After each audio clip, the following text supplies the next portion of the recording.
पितृदिवस के अवसर पर प्रस्तुत है पिताजी को याद करते हुए एक कविता। मेरे पिताजी कक्षा 1 से 8वीं तक की विद्यालय में हेडमास्टर थे। वे खद्दर का सफ़ेद कुर्ता, धोती और बनियान पहनते थे। उस समय मैं 7वीं 8वीं कक्षा में पढ़ता था। प्रत्येक रविवार को मैं कुएं से पानी भरी बाल्टी रस्सी से खींचता, फिर अपना और पिताजी का कपड़ा साबुन से घिस घिस कर साफ करता।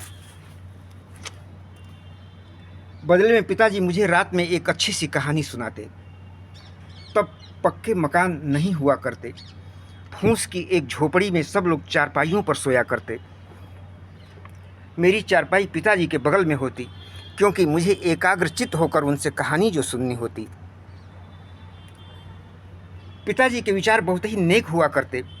उनका कहना था कि यदि किसी को कोई बीमारी हो गई है तो फौरन इलाज करवाओ। किसी से कुछ उधार लिया है तो मेहनत करके पैसे कमाओ और उधार चुका दो, वरना बीमारी और कर्ज की धनराशि बढ़ जाने पर जीवन मुश्किल में पड़ना निश्चित है। मुझे याद है मेरे फूफा जी को क्षय रोग यानी टीबी की बीमारी हो गई थी। उस समय इस रोग का इलाज कुछ विशेष अस्पतालों में ही होता था। फूफा जी 70 बीघा खेत के मालिक थे, पर अपनी बीमारी का इलाज कहाँ करवाएं पता नहीं था। बीमारी थी कि बढ़ती गई। तब पिताजी उन्हें लेकर अंग्रेज़ों द्वारा स्थापित बिहार के बक्सर शहर के पास प्रताप सागर के मेथोडिस्ट अस्पताल में गए। वहाँ इस रोग के विशेषज्ञ डॉक्टरों से उनका इलाज शुरू हुआ और वे पूरी तरह ठीक होकर 100 साल तक की उम्र पूरी किए। पिताजी का कहना था, ज़मीन जायदाद के बंटवारे को लेकर भाइयों का आपस में झगड़ना मूर्खता है। जो भाई बेईमानी करके अधिक हिस्सा ले लेता है उसके बच्चों का जीवन सुखमय नहीं होता। उनके बच्चे बुरे व्यसन का शिकार हो जाते हैं। उन्होंने स्वयं अपने भाइयों से हिस्से में सबसे कम ज़मीन लेकर संतोष कर लिया था। फिर अपनी कमाई से ज़मीन खरीदकर सबसे ज़्यादा ज़मीन के मालिक बने और सभी बच्चे यानी हम 6 भाई और 1 बहन उच्च शिक्षा प्राप्त कर अच्छी नौकरियों से जुड़कर खुशहाल हैं और सुखमय जीवन व्यतीत कर रहे हैं।